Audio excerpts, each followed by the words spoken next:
జగిత్యాల జిల్లా కేంద్రంలో ఉగాది వేడుకలు ఘనంగా జరిగాయి. ఉగాదిని పురస్కరించుకొని జగిత్యాల జిల్లా కేంద్రంలోని ఇందిరాభవన్లో ఉగాది పచ్చడి తయారు చేసి పంపిణీ చేశారు. ఈ సందర్భంగా జీవన్ రెడ్డి కుటుంబ సమేతంగా జిల్లా డీసీసీ అధ్యక్షుడు వీప్ అడ్డూరి లక్ష్మణ్ కుమార్, జగిత్యాల మున్సిపల్ చైర్పర్సన్ అడువాల జ్యోతి లక్ష్మణ్లు పాల్గొని ఉగాది పూజలు చేశారు. శ్రీమాన్ నంబి వేణుగోపాలాచార్య, కౌశిక తీగుళ్ల, విష్ణు శర్మ పంచాంగ శ్రవణం చేశారు. అంటే ఒక వివాహం చేయడం కావచ్చు, లేదా ఒక ఇల్లు కొనుక్కోవడం కావచ్చు, కట్టుకోవడం కావచ్చు, అటువంటి అద్భుతమైన ఫలితాలు కలుగుతాయి. మరి మేషరాశి వాళ్ళకి 4 రాజపూజ్యం అయితే 3 అవమానం, వృషభ రాశి వాళ్ళది 2 ఆదాయం 8 వ్యయము, అట్లాగే రాజపూజ్యము 7 అయితే రాజ్య అవమానము 3. మిథున రాశి వాళ్ళది సమానంగా ఉంది, ఆదాయం వ్యయము. కర్కాటక రాశి వాళ్ళది 14 ఆదాయము 2 వ్యయము. సింహరాశిలో జన్మించిన వాళ్ళది 2 ఆదాయం 14 ఖర్చు. మన జీవనన్న గారిది సింహరాశి, ఉత్తర ఫల్గుణి నక్షత్రమే. ఆ 2 ఆదాయం 14 ఖర్చు అంటే మనందరి కోసం, ప్రజల కోసం, తన కోసం ఎన్నో ధార్మికమైనటువంటి కార్యక్రమాలు జరిపి అటువంటి వ్యయానికే వారు ఖర్చు చేయవచ్చు. కన్యా రాశి వాళ్ళది సమానం, 5 ఆదాయం 5 వ్యయం. తులారాశి వాళ్ళది 2 ఆదాయం 8 వ్యయం. వృశ్చిక రాశి వాళ్ళది 8 ఆదాయం 14 వ్యయం. ధనుస్సు రాశిలో జన్మించిన వాళ్ళది 11 ఆదాయం 5 ఖర్చు. మకర రాశిలో జన్మించిన వాళ్ళది, కుంభరాశిలో జన్మించిన వాళ్ళది సమానంగా 14 ఆదాయము 14 వ్యయము. మీనరాశిలో జన్మించిన వాళ్ళది 11 ఆదాయం అయితే 5 వ్యయము. ఈ విధంగా ఆదాయ వ్యయాలు, ఇంత ఆదాయం ఇంత ఖర్చు ఉంటే ఏం ఫలితం కలుగుతుంది అంటే, మనము సింహరాశిది కనుక ఆలోచిస్తే 2 ఆదాయం 14 ఖర్చు అనుకుందాం. అవి రెండింటినీ కలపాలి, కలిపితే 16 అవుతుంది. అందులో నుంచి 1 తీసివేయాలి. 1 తీసివేస్తే 15 అవుతుంది. దాన్ని 4 చేత భాగహారం చేయాలి. భాగహారం చేస్తే శేషము 3 మిగులుతుంది. కనుక సింహరాశిలో జన్మించిన వాళ్ళకి ఏం ఫలితం కలుగుతుంది అంటే, ప్రజల యొక్క యోగక్షేమం కోసం చెమట నోడ్చి కష్టపడి ప్రజలలో మంచి సుస్థిరమైన స్థానాన్ని సంపాదించడం అనేది ఈ సంవత్సరం పంచాంగం సూచిస్తూ ఉంది. అట్లా ఆయా రాశుల ఆదాయ వ్యయాలను కలిపి 1 తీసివేసి 4 చేత భాగహారము చేస్తే ఒక్కొక్కటి శేషము వస్తే ఏమి ఫలితం కలుగుతుందో మనకి ఈ సంవత్సరం అంతా తెలుపుతుంది.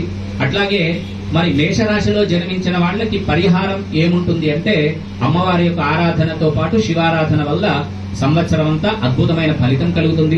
వృషభ రాశి వాళ్లకు సాక్షాత్తు శ్రీమన్నారాయణమూర్తి యొక్క ఆరాధన మరియు ఆంజనేయ స్వామి వారి యొక్క సుందరకాండ పారాయణం. అట్లాగే సింహరాశిలో జన్మించిన వాళ్ళకి నిరంతరం శివనామ స్మరణతో పాటు నవగ్రహ ఆరాధన చేయడం వల్ల అద్భుతమైన ఫలితాలు కలుగుతాయి. కర్కాటక రాశిలో జన్మించిన వాళ్ళకి శివస్తోత్ర పఠనము, కన్యా రాశిలో జన్మించిన వాళ్ళకి అన్నదానముతో పాటు కులదైవమైనటువంటి దేవతార్చన చేయాలి. తులారాశిలో జన్మించిన వాళ్ళకి దత్తాత్రేయ స్వామి వారి యొక్క దుర్గా ఆరాధన, దత్తాత్రేయ స్వామి వారి ఆరాధన చేయాలి. వృశ్చిక రాశిలో జన్మించిన వాళ్ళకి సాక్షాత్తు లక్ష్మీ నృసింహస్వామి యొక్క పరిపూర్ణ అనుగ్రహం ఉండాలి కనుక వారి ఆరాధన చేయాలి.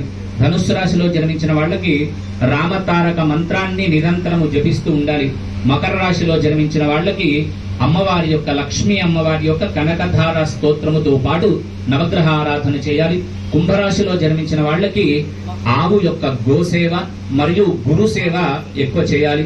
మీనరాశిలో జన్మించిన వాళ్ళకి ఆంజనేయ స్వామి వారి యొక్క ఆరాధనతో పాటు దేవీ స్తోత్ర పారాయణం చేయడం అద్భుతమైనటువంటి ఫలితాలు మనకు ఇస్తుంది అని చెప్పి ఈ సంవత్సరం యొక్క పంచాంగ ఫలితం ఆనందదాయకంగా, అందరికీ జనరంజకంగా ఉండేట్టుగా అటు పాలకులకు ఇటు పాలితులకు ఇద్దరికీ కూడాను ఆ పరమాత్ముని యొక్క పరిపూర్ణ అనుగ్రహము చేత ఆయురారోగ్య భోగభాగ్యాలు కలిగి, క్రోధం అనేటువంటి క్రోధినామ సంవత్సరంలో అందరము క్రోధాన్ని విడిచిపెట్టి మన ధర్మాన్ని కాపాడడం కోసం, మనము ధర్మంగా ఉండటం కోసం అటువంటి క్రోధాన్ని ముందు వేసి ముందుకు నడిచి పాలకులకు పాలితులకు ఆయురారోగ్య భోగభాగ్యాలు, అక్కడ ఉండేటువంటి పరబ్రహ్మ స్వరూపము కల్పించాలని మనసారా ప్రార్థన చేస్తూ అవకాశం కల్పించినటువంటి పెద్దలందరికీ ఉగాది తెలుగు నూతన సంవత్సరాలను పురస్కరించుకొని ఈ క్రోధినామ సంవత్సరంలో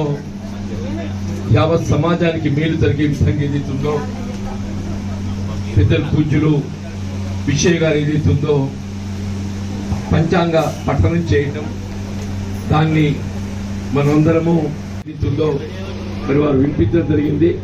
మరి వాస్తవంగా ఈనాటి పంచాంగ శ్రవణ కార్యక్రమంలో పాల్గొన్నటువంటి మన జిల్లా కాంగ్రెస్ అధ్యక్షులు అట్లాగే ధర్మపురి శాసనసభ్యులైనటువంటి మిత్రులు అడ్లూరి లక్ష్మణ్ గారు గారితో పాటుగా జగిత్యాల పట్టణ పురపాలక అధ్యక్షులైనటువంటి సోదరి ఆడవాళ్ళ జ్యోతి గారు కార్యక్రమాన్ని చేపట్టం చేసినందుకు అందరికి హృదయపూర్వకంగా ధన్యవాదాలు చెప్తూ రాబోయే సంవత్సర కాలం అంటే ఈ గోదినామ సంవత్సరం యావత్ ఏదైతుందో యావత్ సమాజానికి మేలు జరగాలని చెప్పంటే మరి పుష్కలంగా వర్షాలు కురిసి మరి పంటలు పండి మొత్తం నేలంతా పచ్చదనంగా కనబడాలి.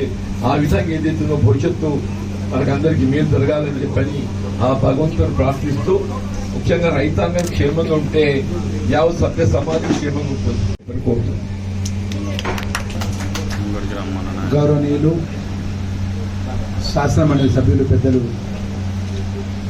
జీవన్ రెడ్డి గారి యొక్క ఆధ్వర్యంలో పట ఇందిరాభవన్లో ఉగాది కురోదినామ నూతన సంవత్సర శుభాకాంక్షలంతా కూడా జగిత్యాల ప్రజలకు మరియు తెలంగాణ ప్రజల అందరికీ కూడా శుభాకాంక్షలు తెలియజేసుకుంటూ ఉగాది శుభాకాంక్షలు తెలియజేసుకుంటూ మా సోదరిమణి మున్సిపల్ చైర్పర్సన్ అదేవిధంగా కాంగ్రెస్ పార్టీ కుటుంబ సభ్యులు పెద్దలందరూ కూడా అదే అయ్యగారికి కూడా వారి పాదాల నమస్కారాలు తెలియజేసుకుంటూ పేరు పేరున అందరూ కూడా ఉగాది శుభాకాంక్షలు తెలియజేసుకుంటూ నూతనంగా ఏర్పడినటువంటి ప్రభుత్వం లోపల గౌరవ రాష్ట్ర ముఖ్యమంత్రి పెద్దల రేవంత్ రెడ్డి గారి యొక్క ఆధ్వర్యం లోపల తెలంగాణ ప్రజలు అందరూ చల్లగా ఉండాలని అదేవిధంగా దేవుడు అందరినీ అమ్మవారు చల్లగా చూడాలి.